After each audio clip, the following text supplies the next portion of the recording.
Hey guys, tonight we are going to jointly unveil a story that history often overlooks.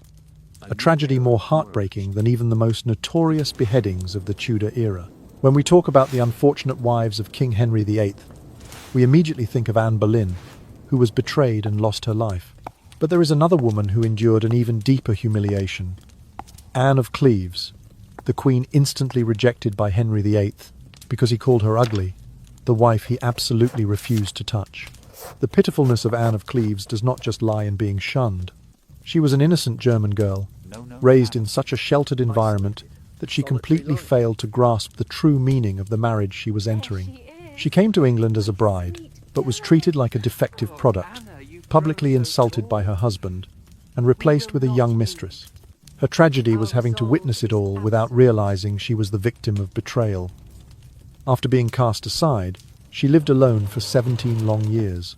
When she passed away, her will was not just a legal document, but a tearful message from one of the loneliest women in history. It is the story of kindness, triumphing over shame, of how a woman deemed insufficient wisely survived, and left a legacy far greater than a crown. So, before you get comfortable, take a moment to like the video and subscribe, but only if you genuinely enjoy what I do here. Please let me know where you are and what your local time is right now. I am always curious to know from which time zones our community is drifting off to sleep. Now, dim the lights, maybe turn on a fan for that soft background hum, and let's ease into tonight's journey together. Anne of Cleves, originally named Anna, was born on the 22nd of September, in the year 1515 at Swan Castle, on the riverbank near the city of Düsseldorf. She was the first daughter of Duke Johann II of Cleves and his wife Maria of Jülichburg, a powerful alliance between two noble Rhineland dynasties. Her father, Johann II, inherited the territory of Cleves and held a prominent position at the court of the Holy Roman Empire, while her mother Maria directly managed domestic affairs in Jülichburg, demonstrating that women in this royal house wielded real authority alongside men. Anne grew up in a close-knit family with 3 siblings, 2 elder sisters, Sibylla and Amalia, and 1 younger brother, Wilhelm. Sibylla was poised and dignified, accompanying Anne everywhere and sharing all the secrets of courtly etiquette. The youngest sister, Amalia, was a devout adherent of the Lutheran faith, and often prayed by candlelight with Anne. Wilhelm, the only son, later became Duke of Cleves, and ultimately decided Anne's marital future. The bonds among the siblings were strong, steeped in noble discipline, yet overflowing with affection. From an early age, Anne received a thorough education according to German aristocratic tradition. In the mornings, she studied estate law, taxation, and property management, essential knowledge for ruling a territory. In the afternoons, she practiced sewing, cooking, and wardrobe preparation in an elevated style. Each delicate stitch on her evening gowns was adorned with glittering crystals, ready for lavish winter banquets. As dusk fell, Anne immersed herself in violin practice and sang sacred hymns with the musicians in the great hall. At night, she rehearsed courtly rituals and manners before hundreds of guests at evening banquets. All of this combined to shape her image as a princess both learned and graceful. Yet it was this very arranged marriage that cast Anne into tragedy. In 1539, after Queen Jane Seymour died in childbirth, King Henry VIII of England needed to reinforce a political alliance with the continental Christian princes.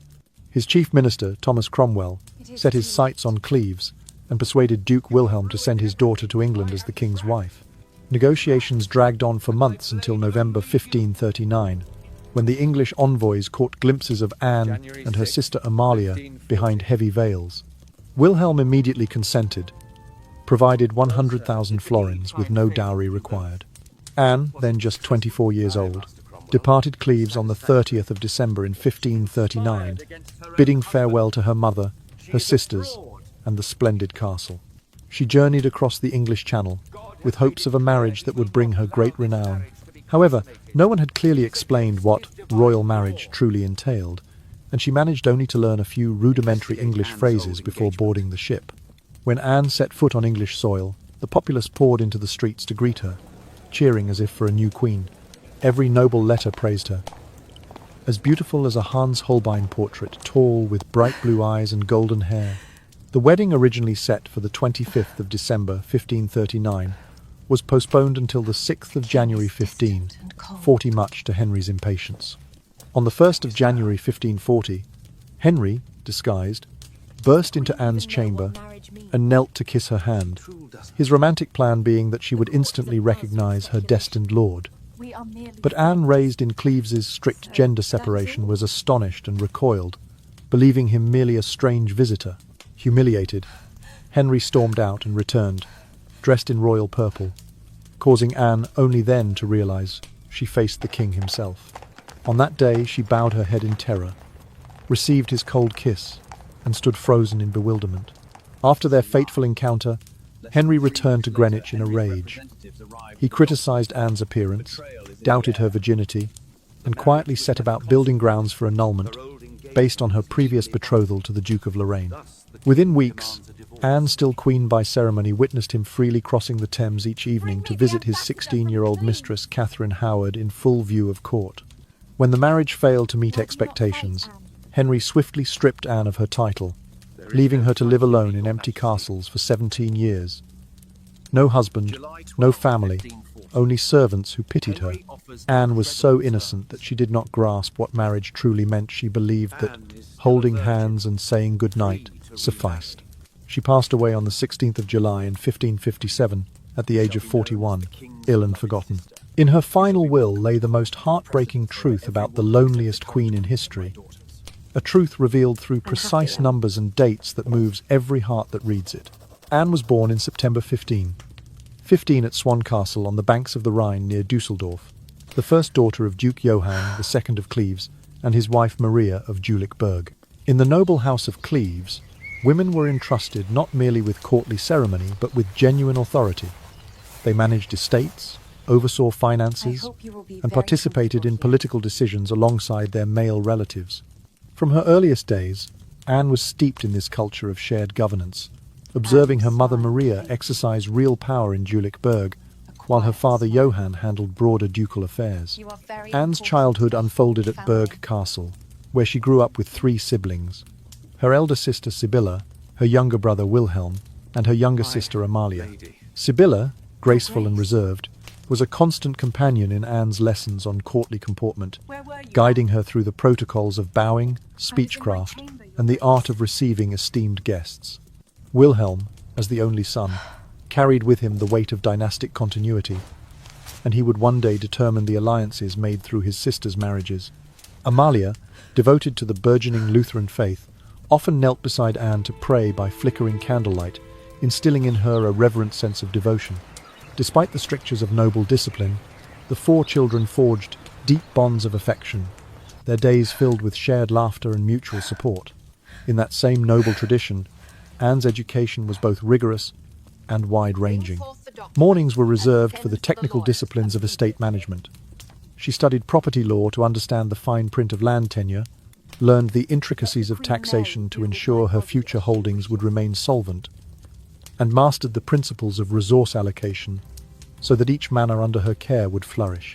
These lessons, delivered by accomplished tutors in cavernous study halls, were the bedrock upon which her future responsibilities would stand. By early afternoon, Anne would exchange parchment and quill for needle and thread. Beneath the watchful eye of her governess, she learned to sew exquisite gowns and embroider delicate motifs of flowers and heraldic symbols. Each stitch was practiced with care, until the seams were as flawless as the crystal-studded evening dresses she would one day don at lavish winter feasts. Alongside these domestic arts, she practiced the culinary skills befitting a duchess, kneading dough for fine rolls, simmering rich stews, and arranging platters of game and root vegetables in artful displays. As the sun dipped low, Berg Castle's grand hall would come alive with music and conversation. Anne took up the violin with fervour, her slender fingers coaxing gentle melodies from its polished wood. She joined her younger sister Amalia in rendering sacred hymns, their voices entwining in harmonic solace that seemed to make the torchlight glow more warmly. Lectures in theology and etiquette followed, preparing Anne to navigate the subtle currents of courtly life, where a well-timed compliment or a courteous bow could avert scandal or win favour. When evening arrived, the castle's tables were laid out in resplendent array. 9 courses of delicacies served to 300 guests, each dish more sumptuous than the last. In this ritual of hospitality, Anne observed the subtle choreography of service, how each butler and footman moved with quiet precision, how the Duke and Duchess acknowledged their high-ranking visitors, and how conversation shifted fluidly between politics, poetry, and philosophy. These sumptuous banquets, far from mere spectacle, were her first lessons in the power of ceremony to bind hearts and minds together. Underlying all these pursuits was the rich tapestry of religious diversity that defined her family life. Her mother Maria adhered strictly to the doctrines of the Catholic Church, emphasizing ritual and tradition in equal measure. Her father Johann, while baptized Catholic, followed the teachings of Martin Luther to an extent, reading the Reformer's sermons and engaging in theological debate with sympathetic courtiers. Sibylla, emboldened by the currents of Lutheran reform, maintained a fervent passion for the new Protestant liturgy, while Amalia devoted herself fully to the Reformed creed, inviting itinerant preachers to the castle chapel. This religious fluidity was Anne's inheritance, a lesson in tolerance, resilience, and the art of bending without breaking. Through these formative years, Anne absorbed not only the knowledge required of a ruling noble, but also the subtle grace and adaptable spirit that would one day carry her across the Channel. Though she could not yet have foreseen the tumult that awaited her in England, the values instilled during her upbringing, competence in governance, skillful domestic artistry, cultural refinement, and spiritual flexibility prepared her for a destiny that would test every facet of her noble education. In the gentle cadence of Gestetner morning lessons, the quiet shimmer of embroidery at dusk, and the glowing aftermath of candlelit hymns, the Princess of Cleves evolved into a duchess in waiting, poised on the threshold of history. At the age of 11, Anne was formally betrothed to the son of the Duke of Lorraine, a match arranged by her family to secure a beneficial alliance. This engagement, solemnized in the spring of 1527, was intended to bind the two dynasties for mutual support. Yet by the time she reached 18, the betrothal was quietly dissolved. 7 years after the promise was made, both courts agreed that circumstances had changed, and in the summer of 1534 the engagement was annulled without scandal or fanfare. Anne, still in the bloom of youth, displayed neither bitterness nor dismay. Instead, she returned to Cleves with a calm acceptance, as though relieved to shed the weight of a commitment she had never chosen for herself. A handful of years later, when Anne was 23, her father, Duke Johann II, passed away in the late winter of 1538. His death, on the 22nd day of February in that year, transferred the ducal mantle to her younger brother, Wilhelm. As the new Duke of Cleves, Wilhelm assumed full authority over the family's territories, finances, and diplomatic engagements. It was he who, in his first official act, revisited the possibility of forging a marital alliance that would elevate the prestige of the House of Cleves on the European stage. Almost concurrently, across the English Channel, King Henry VIII suffered the tragic loss of his third wife, Jane Seymour, who died after childbirth on the 24th of October in 1537. The king's grief was soon compounded by the urgent need to secure a new consort, not merely for companionship, but as a linchpin in his foreign policy. The continent's Protestant princes offered potential allies against the encroaching power of the Holy Roman Emperor, and Cleves, situated strategically along the Rhine, emerged as a prime candidate for such an alliance. Thomas Cromwell, Henry's chief minister and architect of many diplomatic manoeuvres, was quick to seize upon this opportunity. In the autumn of 1538 he dispatched discreet envoys to observe the Cleves court and assess the three eligible daughters, Sibylla, Anne, and Amalia. The envoys' secret assignment was to secure likenesses or portraits that might inform the king's choice. When word reached Wilhelm, he entertained the proposal but hesitated to part with his sisters without adequate recompense. Cromwell, sensing Wilhelm's reticence, dangled the allure of an English alliance. No dowry would be demanded, and Cleves would receive 100,000 florins as a gesture of goodwill and political trust. The decisive moment arrived in November of 1539, when the English ambassadors finally glimpsed Anne and her younger sister Amalia behind heavy veils at a courtly gathering. The effect was said to be captivating. The ladies appeared serene, poised, and graceful, even in partial concealment. Convinced by their dignity and beauty, Wilhelm accepted the terms at once, agreeing to send Anne to England as Henry's bride, in exchange for the 100,000 florins, with no requirement of a traditional dowry.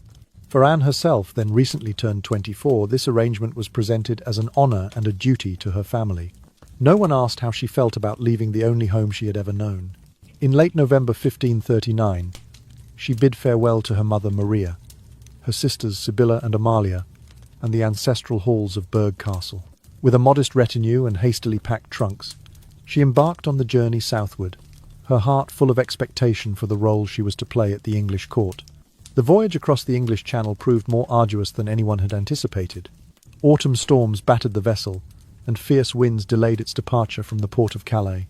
Anne and her attendants found themselves stranded for days in the damp uncertainty of the French port, their spirits swaying between anticipation and unease as waves crashed against the hull. Eventually, the sea grew calm enough for the crossing, and the little fleet set forth under a slate-grey sky, each sail billowing with cautious hope. Throughout those tense hours, Anne reflected on the path that lay before her. From a sheltered upbringing in Cleves, where mornings were devoted to estate law and afternoons, to needlework and music, to the unpredictable courts of England, where royal favour could be as fleeting as a candle's flame.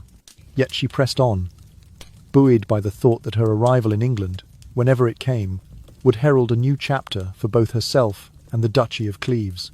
In the quiet lull of the ship's motion, her mind drifted between memories of home and dreams of what awaited, an unsteady passage that mirrored the delicate balance of duty and destiny she was entrusted to uphold. And so, under a sky heavy with cloud and promise, Anne of Cleves sailed toward her unknown future, the gentle lullaby of the waves carrying her onward to a fate she could not yet fathom. When Anne at last set foot on English soil in early December 1539, the populace of the port town poured into the streets to greet her with cheers and waving hands. Soldiers and sailors lined the quay. Noble women in velvet cloaks doffed their hoods, and children darted like sparrows between the feet of courtiers, all eager to glimpse the new Duchess of Cleves. Within hours, dispatches arrived at London's royal courts. Every letter from ambassadors and members of the peerage extolled Anne's appearance, comparing her to the serene portraits painted by Hans Holbein. They described a tall, slender figure, clear blue eyes that caught the winter light like polished sapphires, and hair of soft gold that fell in loose waves over her shoulders. Preparations for the wedding moved swiftly. Originally slated for Christmas Day in the year 1539, the ceremony was postponed to the 6th of January in the year 1540, to ensure that every detail from the choice of silken tapestries in Westminster Abbey to the supply of exotic spices for the feast could be attended to without haste. Yet King Henry VIII, whose impatience was as legendary as his appetite for pageantry, grew restless at the delay. He confided to his closest advisers that he longed to meet his bride beyond the confines of formal introductions and stiff processions. In the pale dawn of the 1st of January 1540, Henry hatched a plan steeped in courtly romance. Donned in simple traveller's cloak and broad-brimmed hat, he resolved to slip into Anne's private chambers unannounced, believing that she would instantly recognize her destined king by the timbre of his voice and the gravity of his presence. Courtiers whispered of the gamble. Such a surprise could enchant her into loyalty, or leave her chilled by the breach of protocol. That morning, as Anne stood by her window overlooking the Thames, gazing at mist rising from the water, a quiet knock sounded at her door. Without waiting for an invitation, the disguised figure entered and knelt, pressing a gloved hand to one knee before gently lifting Anne's hand to his lips. The gesture was meant to convey chivalry and sincerity. Yet Anne, reared in Cleves's strict separation of sexes and never taught the nuances of English courtly play, recoiled in shock. She drew back as if a stranger had invaded her sanctuary, preferring to reject a passer-by than to play along with what she could not interpret. Humiliated at the rebuff, Henry abandoned his disguise and strode from the chamber, flinging aside the traveller's cloak to reveal his regal purple robes, embroidered with golden fleur-de-lis. Only then did Anne realize the man before her was the King of England. Under the vast canopy of her curtained bedchamber, she bowed her head, heart pounding, and accepted his kiss. But the contact was cold, formal, lacking the warmth Henry had anticipated. He withdrew swiftly, leaving Anne standing alone amid the velvet draperies, her mind awhirl with confusion and dread. Henry returned to Greenwich Palace that morning in a fury. He complained to his council in harsh terms, lamenting that Anne's figure did not match the ideal of beauty he had envisioned, and even casting doubt on her virginity, a slur that, in his estimation, would furnish grounds for annulment. Within days, his inner circle was tasked with collecting evidence of the bride's prior betrothal to the Duke of Lorraine's son and verifying whether their first engagement had ever been formally dissolved. These private inquiries, conducted under the guise of safeguarding the sanctity of royal marriage, were in truth the seeds of a case against Anne, one that would allow Henry to declare the union invalid on the basis of non-consummation and a pre-existing contractual bond. Throughout that afternoon, Anne was left to contemplate the cold hearth of her new apartments, the embers of the morning surprise still glowing in her memory. She had arrived expecting a ceremonious introduction to her husband, only to endure an ill-judged performance that left both parties wounded. The court's gossip mills churned relentlessly. Some reported that the king's displeasure was merely a matter of personal taste, while others hinted at deeper anxieties about dynastic continuity and political advantage. Anne, the innocent bride, found herself at the centre of these speculations, unprepared for the stakes of royal expectation. By nightfall, as candles guttered in their sconces, Anne sat by a small table, her heart heavy. The corridors beyond her door echoed with distant laughter and music riots of revellers celebrating the coming union that now seemed irrevocably tarnished. The hallmarks of a royal fairy tale parade banners, trumpeters' fanfares, and sumptuous banquets already felt out of reach. And yet, in that hush before sleep, she clung to the hope that reason and mercy might yet prevail in the king's mind, sparing her from the fate of a queen discarded. Thus ended Anne's first day as a guest of the English court. Greeted with acclamation at dawn, surprised in her chamber by midnight, and left at dusk to ponder a union that threatened to unravel before it had truly begun. On the 6th of January in the year 1540, Anne and King Henry VIII stood side by side before the high altar at Westminster Abbey, exchanging vows that bound their houses of Cleves and Tudor in solemn alliance. The ceremony unfolded with all the pageantry befitting a royal union. The choir chanted Latin hymns, trumpets blared in the vaulted nave, and a lavish feast awaited in the hall of Westminster's palace.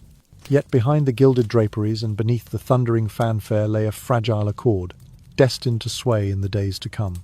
When the dawn of the 7th of January arrived, Thomas Cromwell, Henry's counsellor and architect of the Cleves alliance, approached the king with caution. In the quiet of the royal privy chamber, Cromwell ventured to ask how the first night had fared. Henry's response was a blade cloaked in sugar. He praised the splendour of the ceremony, even as he denounced Anne's figure in harsh terms, declaring that he was perfectly capable of marital duties, yet found no consummation possible with her grace. With these words, he planted the seed for annulment, citing a pre-existing betrothal between Anne and the son of the Duke of Lorraine as grounds for a legal dissolution of their union. Despite this private cruelty, Henry maintained public decorum. Each evening, he summarily rejoined Anne at the palace table, attending the prescribed rituals of the wedding feast, toasting her health, sharing platters of roast venison and spiced pies, and echoing the courtly laughter that had once celebrated their union. In doing so, he sought to preserve the illusion of domestic normalcy, shielding his political strategy from the scrutiny of foreign ambassadors and the growing murmurs of London's nobility. Yet in the grand townhouses and narrow alleyways near the Strand, conversation simmered with pointed questions. Ladies-in-waiting whispered behind silken fans, asking whether the new Duchess even understood the nature of marriage. Can she grasp what it means to be wife to a king? They wondered aloud, their words carried on drafts through candlelit corridors. Unaware of these insinuations, Anne remained true to her upbringing in Cleves, where holding one's husband's hand and sharing nightly farewells were taken as sufficient proof of marital bond. When asked by a curious lady whether she and the king had truly consummated their married state, Anne answered with gentle sincerity, "He kisses my hand, holds it warmly, and bids me good night. Does that not mark us as wedded?"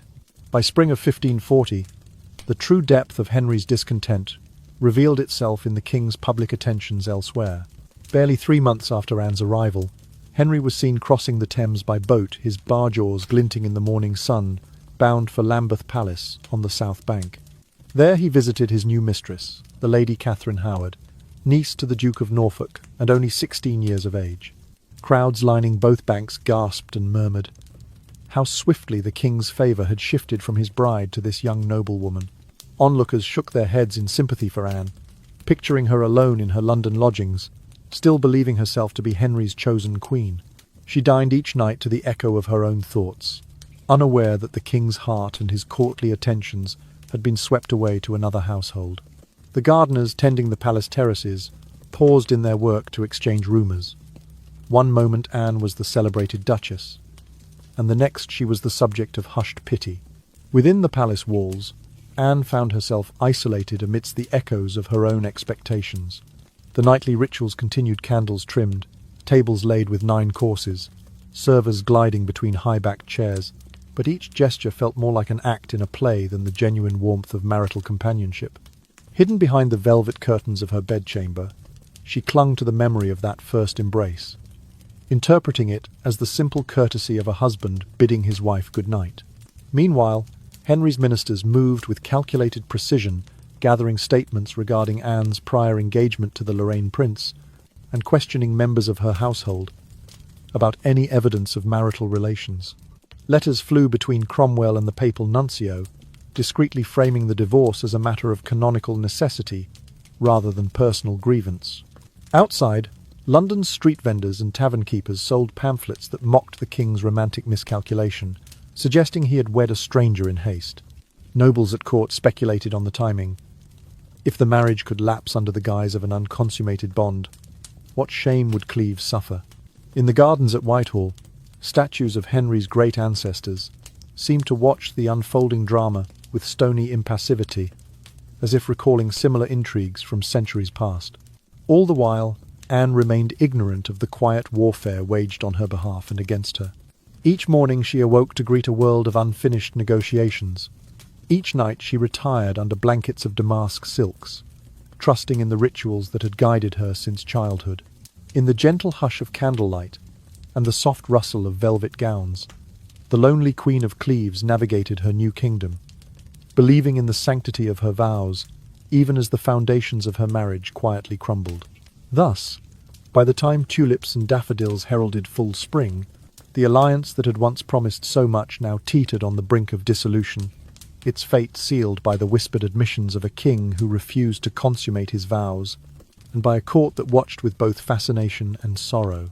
And under the hush of night-time, Anne of Cleves lay awake, her heart adrift in a sea of unanswered questions, still believing that marriage meant nothing more than a nightly kiss and a gentle good night. In the quiet haze of early summer, the 6th month of the year 1540 arrived with a chilling proclamation rather than warmth. King Henry VIII, citing the spread of plague in the city, decreed that Anne of Cleves should retire to Richmond Palace for her own safety. Yet the people of London, noting the lack of pestilence in the streets and the sudden transfer of their queen to a riverside manor, soon whispered that the plague was but a pretext, a means to remove Anne from court sight without arousing diplomatic scandal. Fewer than 3 weeks later, on a morning heavy with anxious anticipation, Anne received a formal royal decree summoning her to accept an annulment. The grounds set forth were precise. The marriage had never been consummated, and her prior betrothal to the son of the Duke of Lorraine remained legally binding. Confronted with the choice to acquiesce or face ominous consequences, Anne, in her modest apartments at Richmond, allowed tears to spill unchecked, her despair echoing against the chamber walls. With a trembling breath, she summoned the Duke of Cleves' ambassador, her one true ally on English soil, and requested a meeting. In the subdued glow of candlelight, Anne spoke plainly and earnestly. She wished to preserve her family's honour and avoid any further disgrace. She proposed terms that would allow her to retain dignity and some measure of security once the marriage was dissolved. Yet the machinery of royal will proved swift and unyielding.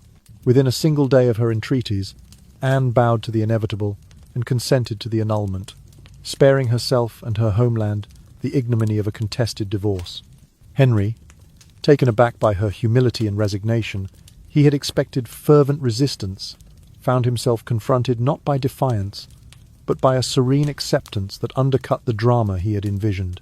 On the 12th of July in 1540, Henry issued his final terms with a flourish of ceremony and generosity. Anne was offered the choice to return to her native Germany or to remain in England as a free woman.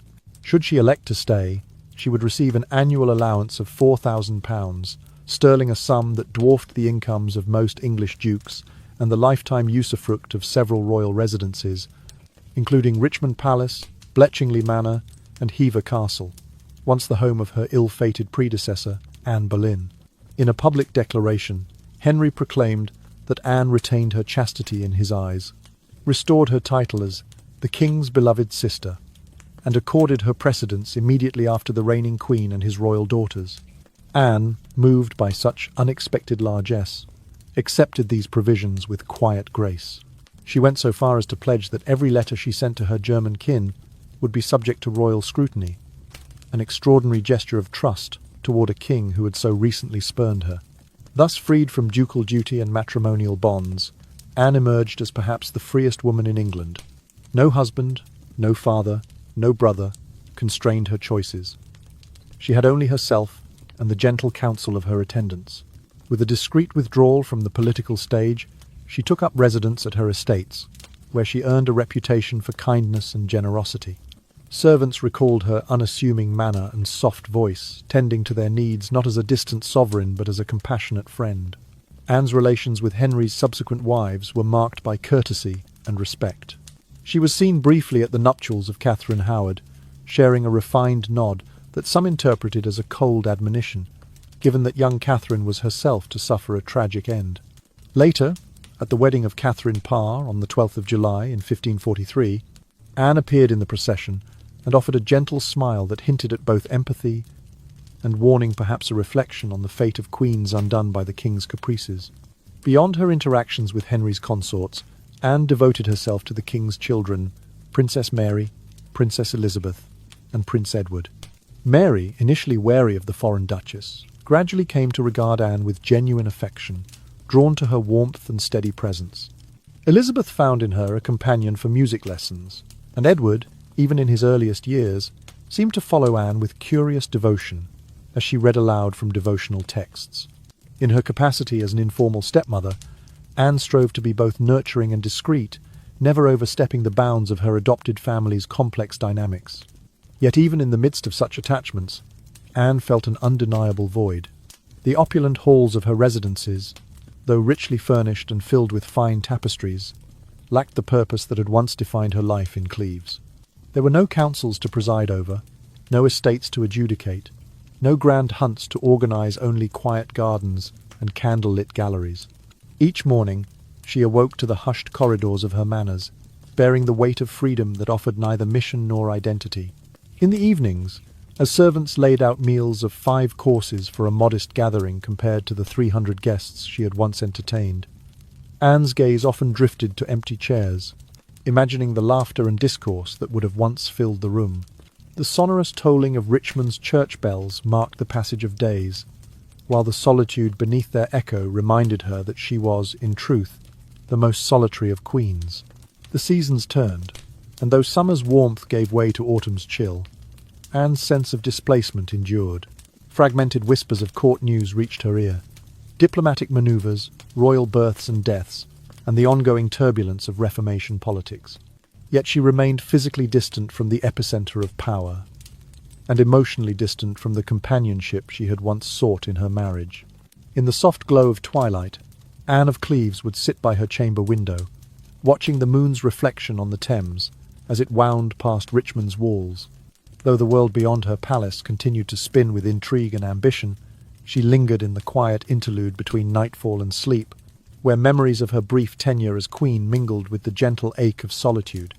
It was in that tranquil moment, cocooned by silken curtains and hushed hopes, that the loneliest queen in history came face to face with the paradox of her liberty free in name, yet beholden to the emptiness that freedom could not fill. After her divorce on the 12th of July in the year 1540, Anne of Cleves settled into an independent life on her English estates. Yet the shifting tides of politics and religion under successive monarchs required her constant adaptation. When Edward VI ascended the throne on the 8th of January in the year 1547, Anne made her first public appearance in Edward's coronation procession. Draped in sombre velvet and lace, she stood among the assembly at Westminster Abbey, witnessing the anointing of the young king who was barely 10 years old. In those early years of Edward's reign, the realm moved decisively toward the Protestant Reformation. Building on the work of Thomas Cranmer, Archbishop of Canterbury, The Church of England was reformed with new liturgies and doctrinal statements influenced by Lutheran and Zwinglian thought. Anne, having grown up in a household where both Lutheran and Catholic practices coexisted, declared her own allegiance to the Reformed faith. She attended services in the New Book of Common Prayer, listened intently as preachers expounded the doctrine of justification by faith, and participated in discussions at court about the theological principles of the Reformation. Her public support was not surprising, given her upbringing. Her mother Maria, though a Catholic by title, had shown leniency toward Protestant ideas, and her sister Amalia had embraced the principles of Martin Luther with fervour. Anne's Protestant profession served her well, while Edward's counsel favoured those who upheld reform. Yet political fortunes shifted again with Edward's untimely death on the 6th of July in the year 1553, at the age of 15. The throne passed not to Mary, Edward's half-sister, but briefly to Lady Jane Grey, a 9-day queen before Mary Tudor asserted her claim. On the 17th of July, in 1553, Mary I was proclaimed queen, and the pendulum swung back toward Catholic restoration. Recognizing the precariousness of her position, Anne swiftly adjusted her religious stance.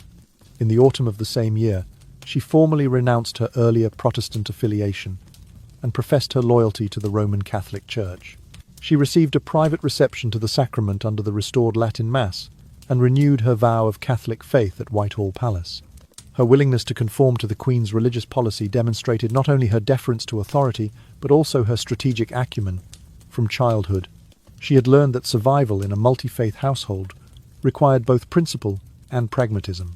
However, this public pivot did not shield Anne from the unintended consequences of religious conflict. In the summer of the year 1554, the Wyatt Rebellion erupted in Kent, led by Sir Thomas Wyatt the Younger, in protest against Queen Mary's proposed marriage to Philip II of Spain. The uprising threatened to destabilize the realm, and suspicions fell upon anyone with known Protestant sympathies. Despite her recent recantation, Anne's earlier reputation as a supporter of the Reformation made her a suspect in the eyes of the Marian government. As a result, Anne was temporarily placed out of favour. She ceased to receive invitations to court functions and was asked to confine her travels to her own properties. The royal invitations that once summoned her to entertainments in London and Greenwich grew silent, and the formal honours that marked her status as the King's beloved sister were quietly withdrawn. In correspondence from the court, her name began to appear lower in the list of attendees, and the trumpets at her estates were no longer sounded in her honour. Gradually excluded from the centre of power, Anne never regained her former prominence. Her days at court became memories as she resigned herself to the solitude of her country manors Richmond Palace by the Thames, Bletchingley Manor in Surrey, and Hever Castle in Kent. Though she retained her substantial income and households of loyal servants, the grand halls felt emptier without the bustle of courtly life. In the silence of dawn, she would walk the long corridors lined with ancestral portraits, recalling her arrival in England and the lofty hopes she had once held. Religious conformity, once her means of maintaining favour, became a double-edged sword. By embracing each monarch's faith in turn, Anne secured her material welfare and protected her household from the harsh penalties meted out to recusants and heretics. Her adaptability spared her from the trials that engulfed her niece by marriage, Catherine Howard, who was executed in the winter of 1541 on charges of adultery and treason. Yet this very flexibility exacted its own toll. She never cultivated deep roots in any religious community, nor did she command genuine loyalty from the hardened clergy of either confession. Thus, Anne of Cleves found herself in a state of perpetual unease, secure in her lands, yet uncertain of her place in a realm torn by doctrinal strife. She attended Mass at her private chapel one Sunday, and a Protestant sermon at Castlehurst the next, ever mindful of the shifting winds of royal favour. Her correspondence with former liturgists and theologians expressed polite interest rather than zeal, as though she feared drawing too close to either camp. In the quiet hours of late afternoon, Anne would sit by the mullioned window of her withdrawing room, the light settling softly on embroidered tapestries. She recalled the doctrine lessons of her youth, when her mother and sister had debated theology over supper, and the piano scale of religious songs she had learned from itinerant preachers. These memories, once comforting, now seemed to underscore her loneliness. She was a woman caught between confessions, celebrated by neither side. Yet through all these trials, Anne's composure remained intact. She continued to oversee the management of her estates, auditing accounts, settling tenant disputes, and commissioning new gardens displaying the same managerial acumen she had honed in Cleves. Her tenants spoke of her fairness, her willingness to intervene personally when a flood threatened the harvest, and her habit of hosting alms distributions during times of poor yield. And so, as the decade of 1550 passed into the next chapter of Tudor rule, Anne of Cleves endured as a figure of quiet strength. Though her name seldom appeared in royal proclamations and her faith shifted with the times, she maintained a dignified presence on her estates. In the hushed glow of candlelight, she embodied the lessons of her upbringing. That survival in a tumultuous world requires not only conviction, but also the grace to adapt however lonely that path may be. In the gentle hush of spring in the year 1557, Anne of Cleves began to fade. Her once rosy complexion turned a ghostly pallor. Her frame, once tall and robust, grew gaunt and fragile. Meals she once relished now sat untouched, and the servants at Chelsea Manor whispered among themselves that her Grace's strength had ebbed to but a faint candle's glow. Historians suggest she suffered from advanced cancer, its precise nature lost to time, but its ravages unmistakable.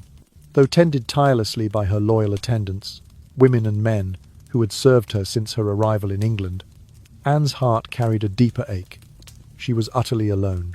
Her father, Johann II, her mother Maria, and her siblings Sibylla, Wilhelm, and Amalia remained across the sea in Cleves, a land she had not seen for more than 18 years. On the 12th of July through the 15th of July in 1557, a span of 4 relentless days, Anne recognized that death's approach gave her no respite. Summoning her most trusted steward, her lawyer, and a handful of devoted household officers, she set herself to the solemn task of composing her final will and testament. By candlelight and lamplight, she recorded her last wishes with precise care, each clause a reflection of a life marked by displacement and compassion. Her first directive concerned her own burial. She requested interment at Westminster Abbey. In accordance with the rites of the Catholic Church she had publicly embraced under Queen Mary's restoration. Yet her will moved swiftly from liturgy to ledger, for Anne's deepest concern lay not with her own repose, but with settling every obligation. She ordered that all rents from her estates be collected up to the 29th of September in that same year, just over 2 months away, to ensure that every creditor was paid in full. Should those funds prove insufficient, she decreed that her jewels, her clothing, and even her cattle might be sold to cover any remaining debts. The will then divided her bequests into 4 principal categories: servants, charity, friends, and family. Though the names and gifts appeared scattered throughout the document, as if Anne feared omitting even a single soul deserving of remembrance. To her 18 gentlewomen attendants, she bequeathed 1 year's salary each, a sum that, in the mid-16th century, could secure a modest future. To her 8 gentlemen of the household, she left an identical provision. Even the children in her service, whose laughter once echoed in the manor's corridors, were not overlooked. Each was to receive 20 shillings, enough to purchase a small token or to save towards schooling. Most moving of all, Anne remembered 8 loyal servants of German birth who had followed her to England in 1540. Aware of their longing for home and the hardship of life as expatriates, she granted each 40 shillings for travel expenses, ensuring they could return to their families in Cleves without destitution. Beyond her immediate circle, Anne extended her compassion to the poor in the communities surrounding her estates at Richmond, Bletchingley, Hever, and Dartford. To every indigent person on these lands, she bequeathed £4, sterling, a considerable gift in an age when many nobles offered only alms of a few pence. Anne further stipulated that funds be allocated for the education of poor children, enabling them to learn to read and write in a manner rare for the time. For the executors of her will chosen for their influence and integrity, Anne entrusted substantial tokens of her personal wealth. To the Archbishop of York, the Earl of Arundel, and 2 of her most trusted knights, she willed gold cups, bowls, and other priceless dining vessels she had used in happier days. These gifts were not mere displays of wealth, but reminders of the hospitality she once extended at lavish feasts, now transformed into instruments of remembrance. When addressing her family, Anne's tender reflections emerged most clearly. She bequeathed a series of rings engraved with the letters H and I, their precise significance still debated by scholars, to her brother Wilhelm, and her sisters Amalia and Sibylla. Perhaps these letters symbolized the bond of their childhood, or a private sentiment shared among them. She also remembered the two princesses Mary and Elizabeth, who had once regarded her with suspicion. To each, Anne left a precious ring and charged the young Queen Mary to provide for Dorothy Curzon, Anne's devoted attendant, ensuring her continued livelihood in the royal household. Anne of Cleves's final testament was more than a division of assets. It was her humanist manifesto. In its careful accounting of every beneficiary, from duchess to kitchen boy, it revealed a woman who had known profound injury yet lived for the welfare of others. As the ink dried on the 15th of July, 1557, Anne laid down her pen and entrusted her life's closing message to the ages, that none should be abandoned, that compassion transcends station, and that even in death, the heart's true legacy endures. Anne of Cleves drew her final breath on the 16th of July in the year 1557, scarcely 4 days after she had completed her will. In her private chambers at Chelsea Manor, her once vibrant frame lay still beneath the folds of mourning cloth. She herself had chosen swathes of deep black velvet, intended for her servant's attire on the day of her interment. Word of her passing travelled swiftly through the corridors of power, carried on hushed whispers and clipped messengers' steps.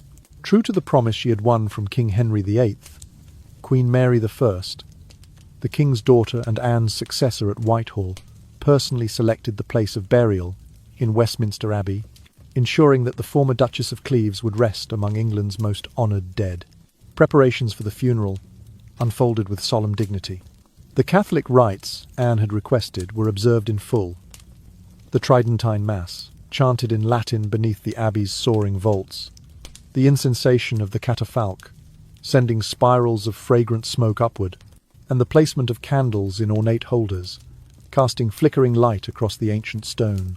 A vigil lasting through the night was kept around Anne's casket, as choristers in lace surplices intoned psalms and penitential hymns to commemorate the life of the Queen without a crown. On the morning of the 4th of August in the year 1557, just over 3 weeks after her demise, the streets surrounding Westminster Abbey were draped in mourning banners. The livery of England's nobility and clergy alike was black. Velvet cloaks, damask surcoats, and hooded robes bore silent witness to the solemnity of the occasion. Processions formed at Chelsea Manor, where Anne's bier, covered in black cloth and surmounted by a single wreath of white roses, was borne slowly along the Thames. Barges moved in tandem upon the river, their oars dipping in ghostly unison as they conveyed her toward Westminster. Upon arrival, the coffin was carried beneath the south aisle of the Abbey, into the crypt area reserved for royalty and the highest-ranking prelates. There, in the faint light that filtered through stained glass, the mourners watched as a rough-hewn stone slab was set atop the burial vault. At that moment, Anne's name remained uninscribed, a blank testament to a life both luminous and overlooked. Her epitaph would not be carved until more than 4 centuries later, when the Abbey's custodians, moved by the story of her gentle endurance, finally inscribed, Anne of Cleves, Queen of England, born 1515, died 1557. During the funeral service, more than one tear fell among the assembled guests. They remembered the young German princess, a creature of serene beauty and unassuming grace, who had once stepped ashore to greet a foreign court. Some recalled that awkward first encounter, others her life of charity and steadfast kindness long after her royal title was withdrawn. In the echoing hush of the Abbey, their thoughts drifted from Anne's genteel girlhood in the Rhineland to the compassionate figure who had tended her servants and supported the poor of Richmond and Hever. Though her body lay silent, the true measure of Anne's heart lingered in the deeds she had recorded in her will. Servants and tenants, children and widows, all bore testament to the generosity she had bestowed. The gold cups and jewelled rings she distributed to her executors, the alms she assigned for the hungry and the poor, and the gifts she remembered for her German companions, all these acts of benevolence spoke louder than any royal proclamation. In that cathedral space, Anne's legacy resonated not in the grandeur of a coronation, but in the quiet gratitude of those she had uplifted. As the congregation dispersed into the late morning light, the Abbey's aisles still thrummed with the memory of her benedictions. Outside, the city resumed its rhythms. Merchants opened their stalls, carriages rolled over cobblestones, and church bells tolled the hours. Yet within those walls, Anne's presence endured in the dust motes dancing in sunbeams, in the gentle strains of organ music, and in the shadows where torchlight lingered long after the mourners had departed. In the days that followed, her forgotten tomb began to draw curious pilgrims. Some sought to whisper prayers for a woman they had never known. Others came to ponder the fate of a queen cast aside. And as they touched the cool stone that sealed her resting place, they honoured the quiet courage of Anne of Cleves, the once forgotten figure who, through her final acts of humanity, ensured that her story would never be entirely lost to history. In the stillness of Westminster Abbey, amid the solemn chant of monks and the faint scent of incense, Anne of Cleves found her last repose. Her life marked by unexpected turns, steadfast compassion, and enduring hope echoed softly in every cloistered corner, a gentle reminder that the true measure of royalty lies not in crowns or titles, but in the kindness forever whispered on the wind.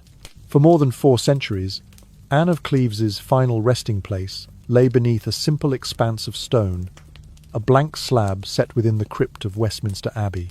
Pilgrims and visitors passed over it with little notice, unaware that beneath that uninscribed marker rested the Queen without a crown. The Abbey's dimly lit aisles bore witness to countless devotions, parishioners offering prayers for Elizabeth I, Mary Tudor, Henry VIII. Yet Anne's name remained absent, her story muted by the silence of history. It was not until the 1970s that Anne's grave caught the attention of a new generation.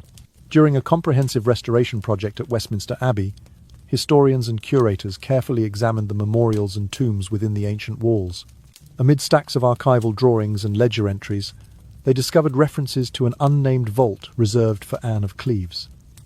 Struck by the oversight, the Abbey's dean and chapter resolved to correct it.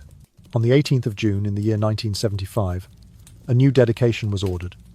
A boldly carved inscription in black marble, placed atop the existing slab, reading, "Anne of Cleves, Queen of England, born 1515, died 1557. With this act, the Abbey restored Anne's rightful place among England's monarchs, ensuring that every visitor who passed beneath the soaring arches would recognise the name of the woman once deemed ugly by Henry VIII, but cherished in memory by those who valued her kindness. In the years that followed the unveiling, Westminster Abbey experienced a subtle yet profound shift. Tour guides, now armed with the newly inscribed tomb, began to recount Anne's journey, from Swan Castle in the Rhineland to the courts of Tudor London, through an annulled marriage and a life of solitary grace. Visitors, once indifferent, paused before her grave, reading the dates that framed a life of struggle and compassion. Scholars, too, were drawn to Anne's narrative, intrigued by the paradox of a queen discarded yet ultimately commemorated centuries later. Symposia and historical conferences began to feature Anne of Cleves as a subject of renewed interest. At the annual meeting of the Royal Historical Society in 1977, a session titled "Forgotten Queens of Tudor England" allocated its keynote address to Anne's life and legacy. Experts highlighted her strategic generosity, her bequests to servants, her alms for the poor, and her thoughtful distribution of precious rings, and argued that Anne's true power lay not in the consort's ceremonial role, but in the humanity she embodied. Art historians, examining portraits of Anne by Hans Holbein, noted how her serene countenance and the way light and shadow played across her features reflected a woman of depth and resilience. Literary critics explored Anne's brief appearance in various Tudor dramas, suggesting that her story offered rich thematic material on the nature of duty and the cost of political alliances. Catholic and Protestant scholars alike recognized Anne as a figure emblematic of religious flexibility. Even if born of necessity, her shifts between faiths revealed a pragmatism reinforced by personal humility. Tourist guidebooks, updated to include Anne's restored tomb, invited readers to reflect, why had a woman who outlived her royal marriage by 17 years been allowed to lie unmarked for so long? Visitors now saw her vault not as a footnote, but as a symbol of forgotten compassion, prompting questions about how we commemorate those who have been overlooked. School curricula, too, began to incorporate Anne's example as part of broader studies on Tudor history, presenting her as a case study in resilience and quiet influence. For the Abbey custodians, the decision to inscribe Anne's name served as a reminder of their duty to preserve all facets of history, even those once silenced. Each morning, as sunlight filtered through the Abbey's great east window, It illuminated the marble letters of Anne's epitaph, ensuring that her presence would be felt by every pilgrim who entered her sanctuary. Thus, the once blank slab transformed into a beacon of remembrance. In the hush of the abbey, Anne's story resonated anew, a testament to the enduring power of kindness over circumstance, and to the way a single act carving her name in stone could rekindle centuries-old echoes of a life lived for others. In that solemn space, the name Anne of Cleves finally spoke her legacy aloud, inviting all who paused there to remember that true sovereignty lies not in crown or title, but in the compassion we leave behind. Despite her lack of political authority in later years, Anne of Cleves bequeathed a profound spiritual legacy, one characterized by boundless compassion, meticulous care, and a capacity for adaptation in the face of adversity. The most striking illustration of this legacy is found in her final will, written between the 12th and 15th of July in the year 1557. There, she arranged for funds to enable 8 German servants who had loyally accompanied her since she departed Cleves in 1540 to return to their homeland, granting each 40 shillings for travel expenses. This gesture, though modest in the vast economy of Tudor England, spoke volumes about Anne's gratitude and sense of responsibility toward those who had placed their trust in her across foreign waters. It demonstrated a steadfast commitment to the welfare of individuals, often overlooked by courts more preoccupied with rank and protocol. Anne's compassion extended far beyond her immediate household. In her will, she devoted considerable sums to the poor residing on her estates at Richmond, Bletchingley, Hever, and Dartford, allocating £4 to each indigent person. She specifically instructed that part of these funds be used to educate impoverished children, an exceptional philanthropic act in the mid-16th century, when charitable giving typically took the form of alms, baskets, or one-time gifts. By advocating for education, Anne revealed a visionary understanding that true empowerment arises from knowledge as much as from material aid. In this respect, her actions transcended the petty disputes of a fractious court and echoed a humanistic spirit that celebrated the inherent worth of every individual. Today, libraries and museums across the United Kingdom, and indeed in continental Europe, display facsimiles of Anne of Cleves's will as a remarkable example of Renaissance humanism. Scholars prize it not only for its legal and historical significance, but also for the insight it offers into Anne's personal character. History textbooks now reference Anne's name in discussions of Tudor philanthropy, alongside those of her more famous contemporaries. Literary and dramatic works have likewise drawn inspiration from her life. Playwrights have crafted scenes around her insistence on caring for her servants.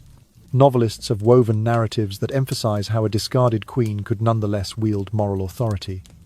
And poets have lamented the quiet dignity with which she weathered personal upheavals. The influence of Anne's story has extended into the thriving world of living history.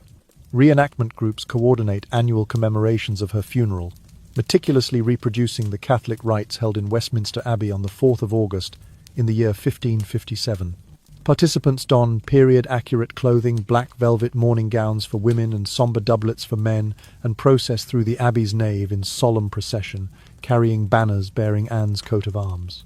Anglican clerics trained in pre-Reformation liturgy chant the same Latin hymns recorded in the Abbey's funeral register, while volunteers distribute leaflets that detail Anne's life, her marriage to Henry VIII, her principled divorce, and her acts of kindness.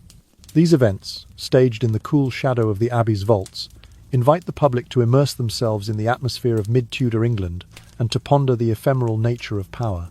Through these living history performances, audiences gain more than a recreation of pomp and ceremony.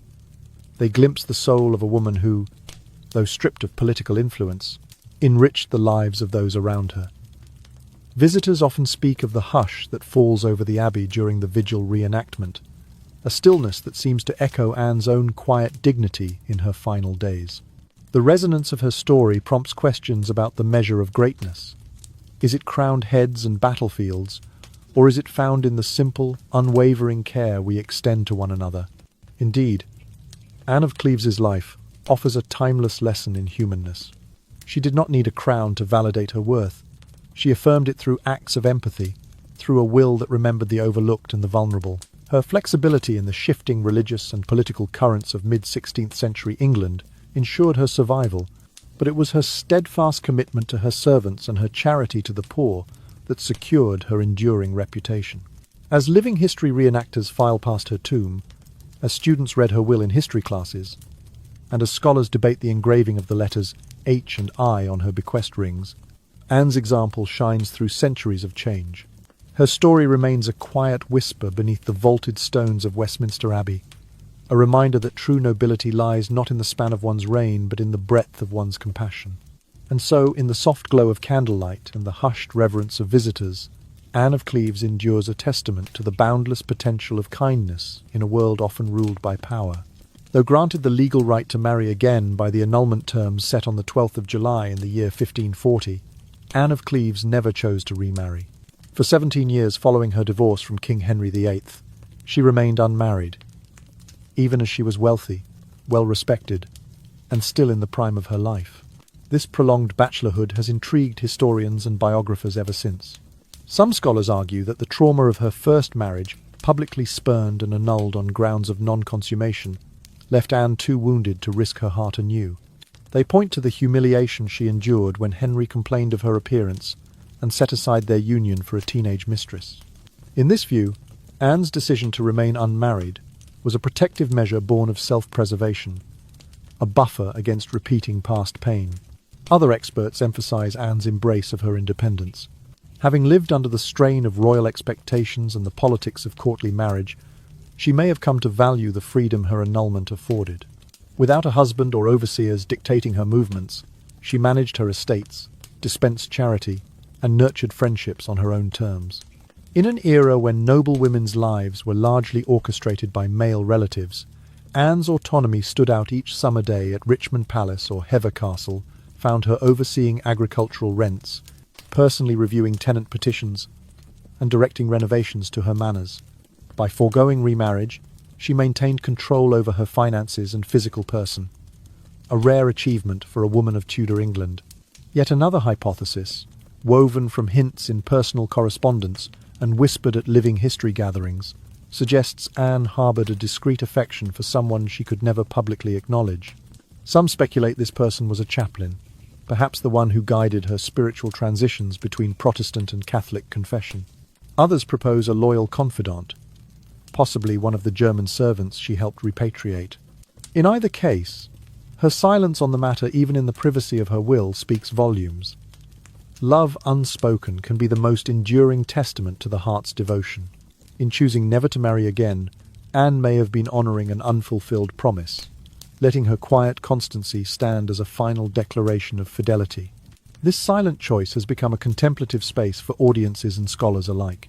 Anne's life, devoid of the dramatic violence of the scaffold or the clamour of battlefield triumphs, resembles a lullaby more than an epic, gentle in its progression, yet resonant in its aftermath. Like the soft echoes in the crypt of Westminster Abbey, her story lingers in the mind long after the details fade. The unanswered question, why did she remain unmarried for 17 years, hovers like a whispered melody, inviting reflection on the values of autonomy, resilience, and the hidden chambers of the human heart. For visitors to the Abbey, standing before her inscribed tomb, the query becomes personal. In the hush of vaulted stone, one might wonder, if freed from obligation and granted the full measure of worldly goods, would you choose independence over partnership? Would the scars of past disappointment compel you towards solitude, or would the hope of new connection beckon you forward? Anne's solitary path suggests that the truest form of strength may lie not in the forging of new bonds, but in the steadfast maintenance of one's self. Her life challenges the notion that fulfillment must follow the arc of marriage and progeny. Instead, it highlights the quiet grace of a woman who, in choosing to remain alone, shaped her own destiny and crafted a legacy of unwavering compassion. In this gentle reverie, we find the essence of Anne's enduring allure. Her life was not marked by the clang of swords or the roar of courtly intrigue, but by the subtle harmonies of charity, loyalty, and dignity. She gave her name to a stone slab, only to have it rediscovered centuries later, a testament that even the softest song can carry the greatest truth. And so, as the candlelight flickers and the abbey's arches sigh, the final refrain of Anne of Cleves' story rings clear. If you had the choice, Would you bind your heart to another, or would you guard it as your most precious liberty? In the answer to that question, each listener finds a reflection of their own soul. And so, as we draw the final curtain on this gentle tale of Anne of Cleves, imagine the soft glow of candlelight flickering on weathered stone, each flame dancing with memories of compassion and quiet dignity. Let your breath slow and deepen, as if you were the gentle river that carried a lonely queen toward a new life defined not by crowns but by kindness. Envision the distant toll of a bell, its echo fading into the hush of twilight, and feel the tender warmth of understanding settle in your chest, reminding you that even in solitude there is strength, and in vulnerability there is lasting grace. Let the story's final whisper be a balm to your mind, that true dignity arises not from power or prestige, but from the simple acts of care we extend to those around us even, and especially when no one is watching. Picture Anne, in her final quiet days, arranging her small treasures not for display but for the hands of others. 8 loyal servants freed to return home, hundreds of poor souls given a measure of hope, and the memory of a princess whose greatest royalty lay in her heart. Allow that image to drift in your thoughts like a lullaby, soft and unwavering, guiding you into a place of calm reflection. As you let your eyelids grow heavy, consider the message she left behind, that every life, no matter how ordinary it may seem, holds the power to illuminate the darkness around us. In the tapestry of history, her thread may appear slender, but it shines with an inner light, teaching us that compassion transcends borders, that generosity can outlast dynasties, and that love need not conquer kingdoms to conquer the soul. Let the final image linger gently in your mind. Anne of Cleves, not as a discarded queen, but as a steadfast friend to the forgotten and a guardian of fragile hopes. Feel the warmth of her legacy as a soft hush against your thoughts, a reminder that kindness is a treasure more enduring than any crown. With that quiet assurance, let the world's clamour recede and drift on the slow current of your own breathing. And now, as the last embers of this story settle into memory, I invite you to carry its gentle wisdom into your dreams. May you sleep as peacefully as Anne did in her own calm repose, knowing that grace and empathy are gifts we give ourselves as much as others. If this story has soothed your heart and stirred your spirit, please subscribe to our channel so that you may discover more hidden tales that comfort, inspire, and illuminate the quiet corners of history. Good night, and may your dreams be as gentle and kind as the legacy of Anne of Cleves.